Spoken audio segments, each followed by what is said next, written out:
Cette année, j'ai à peu près 600, un peu plus de 600 personnes à qui j'ai fait des paires de semelles. Les cabinets qui réussissent, c'est des cabinets qui investissent et qu'on a un métier qui permet de changer la vie de beaucoup de monde.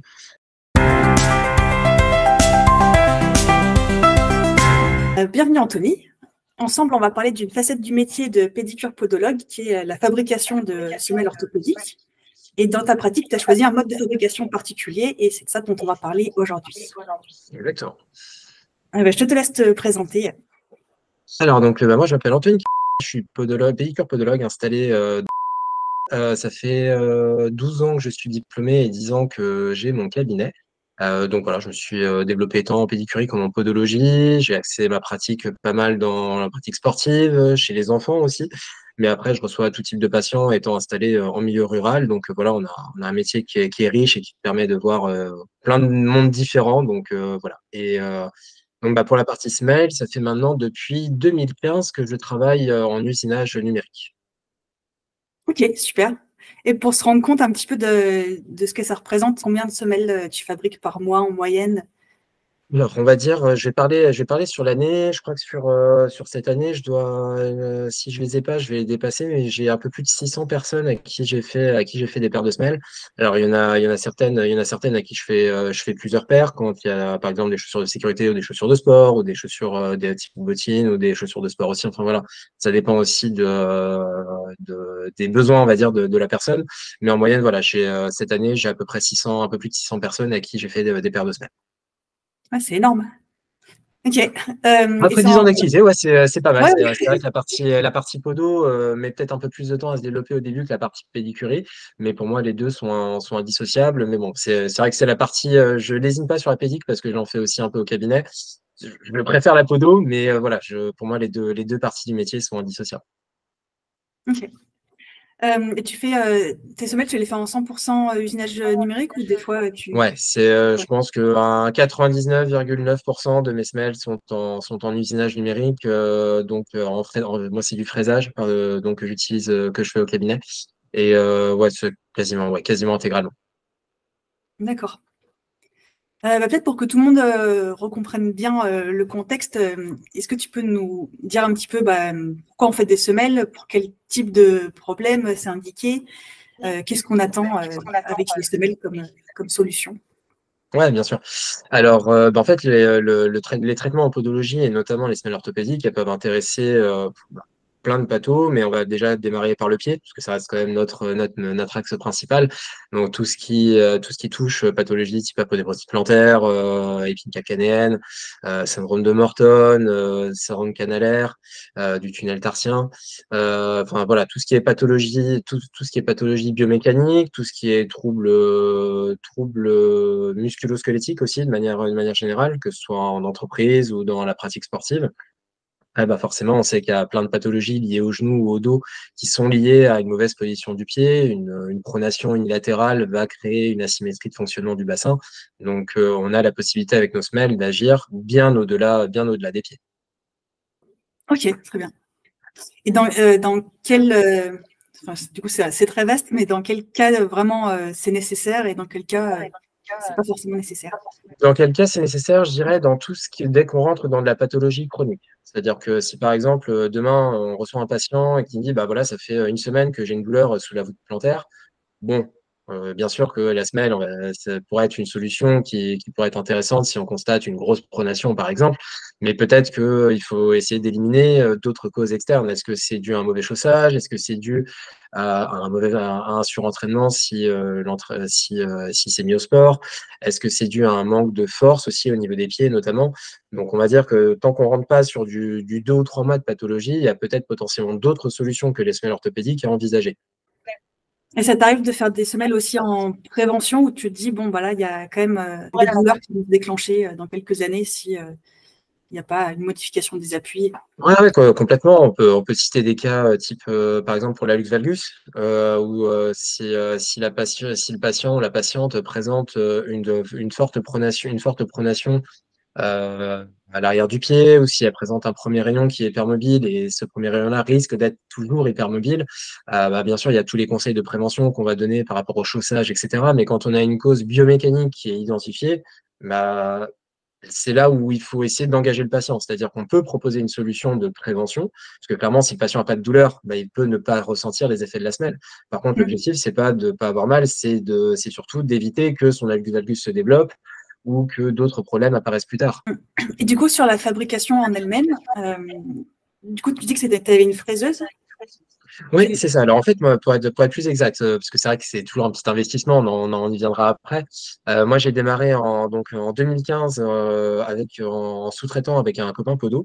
Donc l'idée, bah, c'est que de toute façon, on voulait garder la mainmise sur la conception de la semelle. C'est-à-dire que aujourd'hui, il existe plusieurs solutions, que ce soit on s'équipe au cabinet, soit on fait de la sous-traitance.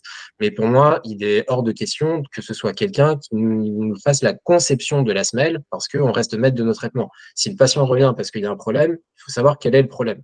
Et donc dans l'idée, moi au cabinet, donc aujourd'hui j'ai, on va dire, l'installation totale, mais pour réaliser ces semelles, il faut avoir donc un scanner 3D pour faire un moulage bah, voilà, correct du pied. Et ensuite, le logiciel qui permet de réaliser la semelle informatiquement avant de l'envoyer vers l'ordinateur et la machine pour pouvoir la fraiser ensuite. Ok, d'accord. Très bien. Et du coup, avant d'avoir la fraiseuse, tu veux se dire de manière traditionnelle? Alors, moi, en fait, quand je suis sorti de l'école, alors, on faisait beaucoup de classiques, on a appris un petit peu les thermos, bien sûr, et puis avec la pratique aussi, mais j'avais toujours un problème, moi, avec enfin, un problème idéologique, on va dire, par rapport au coussin emprunteur. Oui, c'est bien, hein, c'est moulé à la forme du pied, ça sera toujours très confortable, une semelle thermo, mais à partir du moment où le patient se met en charge dessus, on n'a pas la maîtrise, pour moi, de l'empreinte qu'on souhaite faire. Et donc, on n'a pas la maîtrise de la correction qu'on va vouloir lui donner. Et c'est là où, grâce à un de mes grands amis encore aujourd'hui en podo, j'ai découvert, à l'époque, c'était la conception via le plâtre. Donc, en fait, via boîte empreinte et plâtre. Donc, il m'avait montré comment prendre des empreintes dans des boîtes empreintes. Je faisais couler un plâtre derrière pour avoir un moulage du pied. Et puis là, bah, clairement, c'était moi qui maîtrisais la correction. Et derrière, donc, j'avais une réalisation qui se faisait par la suite. Donc, c'était un peu chronophage. Mais par contre, ça me faisait un moulage qui était ultra précis et qui me permettait de réaliser et de vraiment m'épanouir dans le traitement que je voulais proposer aux patients. Au fur et à mesure de l'activité, ça commençait à prendre de plus en plus de temps. Et puis, bah, ces solutions 3D se sont présentées. J'avais pas encore la possibilité d'investir puisque bah, mon cabinet aussi était encore un peu petit. J'avais pas mon atelier à proximité et voilà, c'était différent. Mais bah, grâce à mon grand pote Podo, on a pu mutualiser en fait les moyens pour que ça soit un peu moins coûteux pour moi et que lui bah, puisse aussi rentabiliser un peu son investissement et créer un cercle vertueux. Et par contre, c'était moi qui réalisais toujours les semelles. Par contre, lui recevait le fichier, sa machine les fraisait, puis il me les envoyait derrière par courrier. Et ensuite, quand j'ai pu déménager, on a pu changer nos cabinets. J'ai ménagé dans une grande maison de santé et puis bah, j'ai mon atelier. Depuis 2019, maintenant, j'ai ma praiseuse numérique au cabinet. Ok, d'accord, ouais, c'est vraiment, ça a été par étapes, quoi. Est-ce que tu peux nous parler des étapes un peu plus en détail? Donc, tu disais, la première étape, c'est le moulage du pied. Ouais, alors la première étape, c'est clairement le scan du pied. C'est-à-dire que là où avec des coussins emprunteurs, souvent la personne va être en charge. Alors aujourd'hui, il existe des coussins un peu plus précis, mais le problème du coussin, c'est la plupart des coussins, c'est qu'on fait l'empreinte, ensuite on fait chauffer la matière, on place le bloc de matière sur l'empreinte et ensuite on met le pied sur l'empreinte. Donc clairement, en termes de précision, on en perd quand même pas mal. Alors que là, avec un scanner 3D, on a cette possibilité-là de venir poser le pied, alors soit en charge, soit moi ce que j'appelle en semi-charge, c'est-à-dire que je viens poser le pied, mais le patient ne s'appuie pas fortement dessus. Donc il n'y a pas d'étalement des tissus lors de la prise de l'empreinte. Ce qui fait que la semelle va être beaucoup plus galbée. Elle va vraiment répondre un peu plus à la forme du pied que si c'était sur la plupart des coussins. Donc la première étape, c'est ça, c'est la prise d'empreinte du pied gauche et du pied droit. Ensuite, bah, les fichiers sont chargés sur le logiciel. Et ensuite, bah, voilà, on installe les différents gabarits de semelles qu'on veut utiliser. On met les différentes corrections qu'on veut bien vouloir apporter si on veut rajouter un élément sous le premier rayon, si on veut intégrer directement une talonnette. C'est l'avantage en fait, de l'usinage, c'est que tout peut être en une seule et même matière. Il n'y aura pas de point de collage, il n'y aura pas d'ajout de ce genre de choses. Donc, ce qui fait qu'en termes de résistance de la semelle, ça sera topissime aussi derrière. Donc voilà, l'étape, le scan, ensuite on réalise la semelle sur le logiciel, et enfin l'usinage si on est équipé au cabinet, ou alors bah, le fichier est envoyé à l'entreprise ou à notre pote Podo qui veut bien le faire pour nous, et derrière on le reçoit au cabinet. Ok, d'accord. Et du coup, comment ça impacte ton travail? Parce que au niveau, par exemple, du temps de fabrication, est-ce que c'est différent? Est-ce qu'au niveau des matériaux, c'est différent aussi? Alors, au niveau des matériaux, en fait, c'est l'avantage du fraisage numérique par rapport à l'impression 3D, c'est qu'en fraisage numérique, on a tous les matériaux possibles. C'est-à-dire on peut utiliser des blocs simples de matière, comme on peut utiliser des blocs des complexables, un peu comme on voit parfois dans les moules, enfin pas dans les moules, mais dans les trucs qui sont fournis par des fournisseurs podo. On peut avoir plusieurs couches de matériaux si on le souhaite. Mais moi, je fonctionne le plus souvent avec du monocouche. Et on peut choisir de tout genre différent. Ça peut être des PE, ça peut être des mousses amortissantes. Enfin voilà, on peut absolument tout intégrer dans ces blocs. Donc c'est ce qui est top. Et par contre, en termes de temps de conception, bon, les empreintes sur scanner 3D, c'est assez rapide, hein. On positionne le pied, 2-3 secondes et en moins de 2 secondes, l'empreinte est faite sur l'ordinateur. Après, on va dire qu'on a allez, peut-être 4 minutes, 3-4 minutes de conception sur le logiciel, une fois qu'on le maîtrise bien. Et après, une fois qu'on le lance en machine, moi, ma fraiseuse permet de fraiser en 11 minutes, je crois, à peu près, une paire en taille 40, à peu près. Mais en gros, pendant ces 11 minutes, bah, soit on se dit, bah, je fais mes semelles entre mes consultations, pendant mes consultes, la machine fait un petit peu de bruit, mais avec une bonne isolation au mur, ça passe sans aucun problème. Soit on décide de les rendre dans la foulée, bah, pendant ce temps-là, on optimise la consultation. On réalise la semelle, puis on explique au patient pourquoi il en a besoin, etc. Où on fait la paperasse. Enfin voilà, on a toujours de quoi s'occuper pendant ce temps de consultation. Et derrière, bah, le patient a cette possibilité de repartir avec. Oui, il y a un gain de temps énorme, en fait, de Ça pouvoir peut être un savoir. gain, c'est un gain de temps. Il y a des aspects un peu plus négatifs, forcément, mais dans les aspects positifs, c'est la possibilité, voilà, d'avoir ce côté rapidité, tout en gardant une grande précision, encore une fois, sur la réalisation de ta semaine. OK. Et du coup, est-ce que tu as besoin de faire des ajustements après la réalisation? Parce que comme c'est tout numérisé, j'imagine que c'est ultra précis. Ouais, c'est ultra précis, mais il y a quand même un petit peu de façonnage à faire derrière. En gros, il y a une petite adaptation au niveau déjà, ne serait-ce que le biseau, parce qu'en gros, moi, mon logiciel permet de fraiser tout ce qui est au-dessus. Donc, tout ce qui est après adaptation dans la chaussure, faut quand même biseauter la semelle. Et puis, de temps en temps, il peut y avoir un petit peu de retouche sur le dessus, mais concrètement, si tu as un touret qui tourne bien et que tu es assez rapide, ça prend pas plus d'une minute ou deux, grand, grand, grand maximum, de façonnage derrière. Et puis, l'avantage aussi, c'est que tu n'es pas forcément obligé de rajouter le revêtement. Alors, ça dépend. Si tu utilises des blocs tridensité ou autre avec des mousses amortissantes, bien sûr, il faut recouvrir. Mais par contre, si tu utilises des blocs simples de VA50, bah, concrètement, le VA, c'est la matière de nos revêtements, de la plupart de nos revêtements. Bah, la semelle, comment peut rentrer, peut être rendue directement en l'état sans aucun souci, et ce qui permet de faire des choses épaisses comme de faire des choses très fines aussi. Donc, moi, des semelles moulées comme ça, je peux les rentrer dans des bottines chez des femmes sans aucun problème, par exemple. Et il y a juste à Ok. gérer l'épaisseur à l'avant du pied, au niveau du talon, ça pose aucun souci. Est-ce qu'il y a une épaisseur minimum à quand même respecter pour que la fraise Ouais, rentre? ouais, si tu descends en dessous du millimètre, faut quand même, il y a, il y a- il y a- il y a une précision d'un petit dixième de millimètre quand même, hein. Donc, D'accord, bon, ça reste si quand même tu décides de super. faire 1,2, tu fais 1,2. Si tu veux faire 1, tu fais 1. Mais en dessous de 1, si tu fais le lever en dessous de 1 millimètre, ça commence gentiment à ressembler à de la voilà, une petite feuille de papier ou du feuille à cigarette. Mhm. Donc là, dans ce cas-là, faut quand même rajouter, soit au moins rajouter un revêtement par-dessus, un microfibre ou voilà, ou un cuir, enfin ce que tu veux mettre de très fin pour renforcer quand même un peu ta semelle. Après, c'est un compromis à trouver avec ton patient. Enfin, c'est quand même rare de faire des semelles qui fassent moins d'un millimètre. J'imagine. Ok. Donc, sur les inconvénients enfin, les avantages inconvénients, tu as beaucoup parlé Oui. des avantages. Est-ce qu'il y en a d'autres que tu n'as pas évoqués qui pourraient être intéressants Alors, d'évoquer? dans les avantages, ouais, la reproductibilité, un truc bête, mais quand j'ai des patients qui me demandent ou quand je leur propose d'avoir deux paires de semelles, bah, concrètement, je rappuie sur le bouton et ça me refait directement l'empreinte, enfin, voilà, le moulage la réalisation de la semelle est déjà faite, j'ai juste à redéclencher le bouton, je reviens sur la machine et je redéclenche exactement la même paire de semelles. Donc en termes de reproductibilité, c'est quand même topissime. On peut pas faire ça on peut pas garantir ça à 100% avec des coussins thermoformables. Il y a d'autres avantages, bien sûr, aux coussins, il n'y a pas de souci, mais là-dessus, en tout cas, c'est indéniable. Donc après, plutôt la rapidité quand même de conception, parce qu'aujourd'hui, alors il y a des machines en tout genre, hein. Il y en a qui poncent en une demi-heure, il y en a qui poncent en 12 minutes. Voilà, ça dépend du budget que l'on met aussi dedans. Mais c'est ce côté voilà, reproductibilité que je trouve intéressant et rapidité d'exécution. Ok, très clair. Et pour les inconvénients? Alors, les inconvénients, forcément, c'est un budget. C'est évident qu'on va dépenser beaucoup plus dans cet investissement-là que si on achète des coussins emprunteurs, que si on achète une presse aussi, forcément, pour faire chauffer les matériaux, les blocs, etc. Aujourd'hui, et puis forcément, avec l'inflation, tout ça, ça a augmenté un petit peu. Mais on va dire qu'aujourd'hui, là où avec des coussins et une presse, on peut s'en sortir, je vais parler en neuf, mais j'imagine autour entre 5, 6, 8 000 euros. Ça va dépendre de la qualité aussi qu'on va prendre.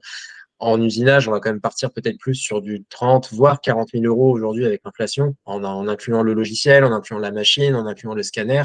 Et puis après, forcément, il y a de l'agencement à prévoir dans le cabinet parce que il y a du stockage de matériaux et il y a aussi forcément beaucoup de déperdition de matière. C'est-à-dire que comme on part sur des blocs, même si les blocs aujourd'hui sont un petit peu biseautés, on ponce dans la matière. Donc il y a beaucoup de poussière qui se fait, même si tout est bien aspiré, ça reste relativement propre, mais ça reste quand même beaucoup de déchets qui sont produits. Donc le côté écolo est clairement moins intéressant que pour de l'impression 3D. Par contre, comme ça reste des matières qui sont totalement ponçables, totalement réutilisables comme on le souhaite, il faut qu'on présente cette garantie-là aux patients. C'est pas le cas de la plupart des semelles imprimées en 3D. Certaines sont retouchables, mais c'est pas toujours aussi simple à retoucher que ne peut l'être le VA ou le PE. Donc, dans les inconvénients, c'est ça, c'est la déperdition de matière et des allers-retours à la déchetterie de temps en temps, quoi. Mais sinon, voilà, pour moi, j'aime bien le côté écolo, mais pour moi, l'écologie doit pas être au détriment du patient. Et je me dis que si on soulage notre patient, on pratique une autre sorte d'écologie parce que lui, il va aller mieux et va pouvoir faire des choses de top. Et puis voilà. Donc Très bien voilà dit.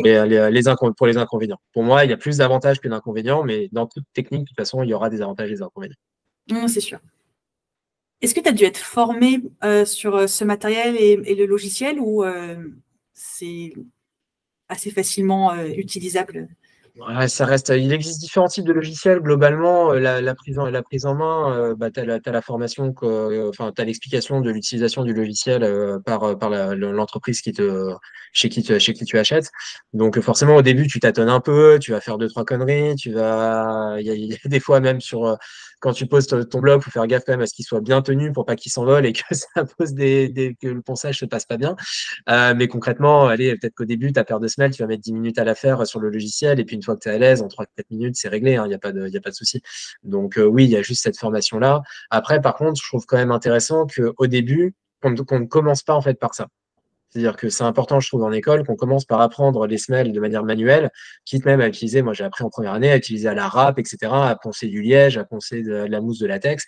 Ok, c'est des matériaux qui aujourd'hui sont clairement en recul total, mais c'est important d'appréhender ce qu'on met sous le pied du patient. Et donc, une fois qu'on comprend ça, on sait le reproduire derrière sur une semelle moulée à la forme du pied, et par conséquent, derrière, ce qu'on va reproduire informatiquement, on le palpe moins forcément sur l'informatique que si on le fait manuellement. Donc, c'est important d'avoir ce toucher, savoir qu'est-ce qu'on met sous le pied. Les limites d'éléments à placer, c'est méga important si on veut pas que la semelle soit néfaste au patient. Donc, voilà, je dirais que c'est plus un petit peu d'expérience à avoir, mais qui pour moi peut être prise dès l'école et après au fur et à mesure des remplacements ou de l'installation qu'on fait. Donc, non, non, la formation, elle n'est pas très importante, mais il faut être conscient de ce qu'on met sous le pied du patient. D'accord. Ouais, apprendre les bases avant tout. Ça. Ouais, c'est ça, exactement. Si on passe tout de suite en informatique et qu'on ne teste même pas ce qu'on met sous les pieds, on n'a pas ce ressenti-là, quoi. Tout à fait. Ok, très bien. Et donc pour le patient, finalement, il y a quand même des avantages sur la robustesse des semelles. Complètement, on peut dire qu'au niveau durabilité, enfin après ça c'est toujours pareil, c'est la qualité des matériaux aussi qui va faire que. Mais en tout cas, enfin je vois des patients qui reviennent après 2 ans et en général les semelles n'ont pas beaucoup bougé. Mais c'est toujours pareil, la durabilité va être aussi fonction de l'épaisseur que tu vas mettre sur la semelle, de l'utilisation aussi que le patient en aura eu. Quelqu'un qui a un emploi de bureau et qui bosse 35 heures tranquillement va pas user ses semelles de la même façon que quelqu'un qui a un job en usine et qui bosse 40 heures par semaine à piétiner et à faire 20 km par jour. Donc, tout dépend aussi de l'activité, mais en général, clairement, si les matériaux sont de qualité, la durabilité de la semelle, elle est top. Et puis même au niveau de l'entretien, en général, ça se lave sous l'eau sans aucun problème. Ça ne devient pas une éponge, donc c'est très très facile d'entretien. Ok, pas mal d'avantages. Ouais, c'est complètement. Mm. J'imagine qu'il y a peu de pédicures podologues qui sont déjà effectivement équipés avec ce genre de machine, vu l'investissement. Tu penses qu'il y a aussi d'autres freins à utiliser ce type de machine? Je pense que il y en a quand même beaucoup plus aujourd'hui qu'il y a 10 ans. Ok. C'est évident, aujourd'hui, ça s'est quand même bien démocratisé, même s'il y a des pays comme la Belgique où ils sont largement en avance par rapport à la France. Aujourd'hui, on voit quand même de plus en plus de podos qui s'équipent avec ça. Après, en fait, les freins, c'est ne pas être à l'aise avec l'informatique. C'est tout bête, hein, mais il y en a certains qui se sentent pas à l'aise, ils veulent garder ce côté manuel à 100%, etc. Bon, bah, pourquoi pas, hein, il y a ça, tant qu'on est cohérent avec sa pratique et qu'on fait pas de, et qu'on fait du bien aux patients, bah, il n'y a pas de souci là-dessus. Mais pour moi, le frein sera plus un frein économique au départ, plus qu'un autre. Maintenant, c'est sûr qu'il faut prévoir aussi la partie logistique autour, avec prévoir le stock de blocs au cabinet, prévoir, voilà. Moi, j'ai pas un très grand atelier, hein. Mon atelier fait 8 mètres carrés, il fait 2 mètres par 4. Mais à partir du moment où on optimise avec le rangement en hauteur, etc., tout est facilement faisable. Et voilà, c'est juste une petite gymnastique et c'est juste une petite gymnastique à avoir. Donc pour moi, le frein aujourd'hui serait principalement économique parce que quand je regarde la fraiseuse que j'ai achetée en 2019, par exemple, aujourd'hui, elle coûte 20% de plus cher. Elle coûte 20% plus cher. Donc, sur un prix à 18 500 euros hors taxe, bah, tu rajoutes 20% de plus, ça pique quand même un petit peu. Mais voilà, après, il y a d'autres machines qui, entre-temps, arrivent aussi. Mais c'est sûr que c'est ce principal levier. Maintenant, ce levier peut être compensé aussi avec nos tarifs. Parce que concrètement, on a une liberté tarifaire qui existe. Donc, à nous aussi de faire valoriser nos actes comme il se doit. Tout à fait. Ok, est-ce que tu peux me dire si tu te rappelles d'un patient pour qui tu as eu un impact vraiment avec ses semelles, avec la machine? La première anecdote, c'était une patiente qui était venue. Alors, je ne sais plus du tout pour quelle pathologie elle avait. Je crois que c'était un problème, un syndrome de l'essuie-glace. Enfin, bref. Une jeune assez dynamique et qui 3 mois plus tard allait partir à Londres, enfin bref, parce qu'elle changeait d'activité. Donc elle était venue au cabinet, voilà, on a été parti sur des paires de semelles, etc. Donc elle en a été super satisfaite. Et début janvier, elle m'envoie un mail en me disant, donc c'est il y a quelques années, hein, déjà, en me disant bah voilà, je me suis fait voler mon sac de chaussures de sport et il y avait mes semelles dedans. Sauf que bah aujourd'hui je suis à Londres et bah, j'ai pas la possibilité de revenir chez vous. Donc ça fait 3 mois qu'elle était revenue au cabinet, qu'elle était venue. Bah, qu'est-ce que vous pouvez faire? Bah, moi, concrètement, le fichier de semelle était présent, chose qui est impossible à faire si c'est un coussin emprunteur, où là, on est forcément obligé de faire revenir le patient. Bah, j'ai juste relancé mes semelles, la machine. Alors voilà, ça a été facturé, etc., mais peu importe.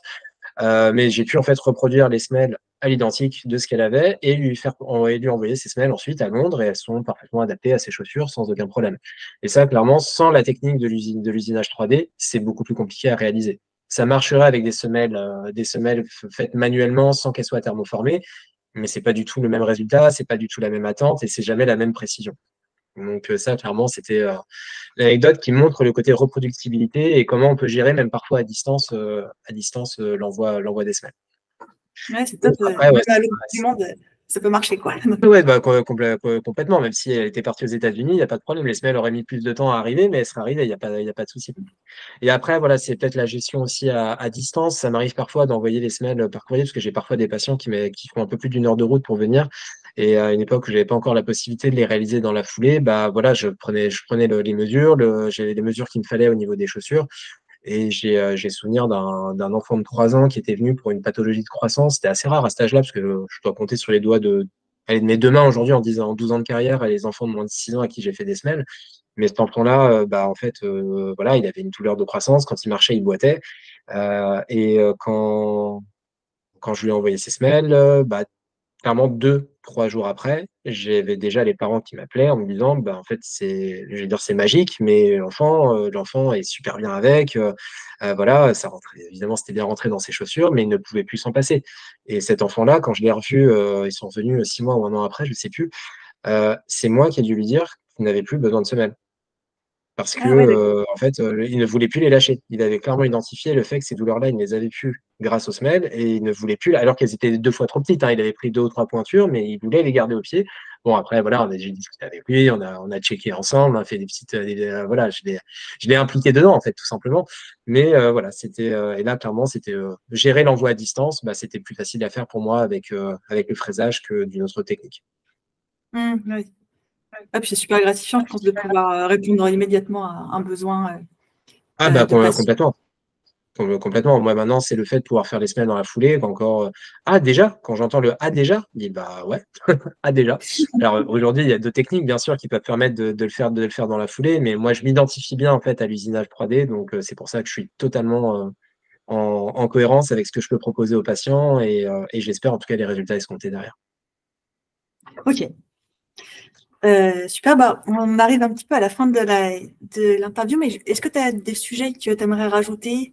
Après, déjà, si j'ai un message à passer au podo, c'est qu'on a un métier qui permet de changer la vie de beaucoup de monde. On impacte la vie des gens, les soignants, donc on peut faire énormément de choses là-dedans. Donc franchement, on a un métier qui est top. Enfin, je trouve voilà, qui ne demande qu'à évoluer. Et surtout, bah, en fait, qu'il faut pas hésiter à investir parce que les cabinets qui réussissent, c'est des cabinets qui investissent. Et il faut pas rester sur ses acquis. Il faut toujours chercher quelles sont les nouveautés, quelles sont les choses qui sortent. Alors, bien sûr, on va pas toujours foncer dedans, mais en essayant de faire avancer nos pratiques, c'est comme ça qu'on va faire monter aussi la réputation de notre métier auprès des gens. Donc, voilà, ne pas hésiter à s'investir dans des assos. Moi, je fais partie d'une association de podologue du sport qui s'appelle AirPod. Pas que Podo du sport d'ailleurs. On intervient sur des événements, mais ça nous a fait permettre de connaître du monde, de connaître des podos qui aujourd'hui font des formations ensemble. Et en fait, on évolue de plus en plus ensemble. Et c'est ce qui nous fait grimper et c'est ce qui nous fait en fait de plus en plus kiffer notre métier, quoi. Ok, bah, très beau message, en tout cas. Bah, merci beaucoup. Merci, franchement, c'est génial d'avoir pu échanger. C'était super intéressant.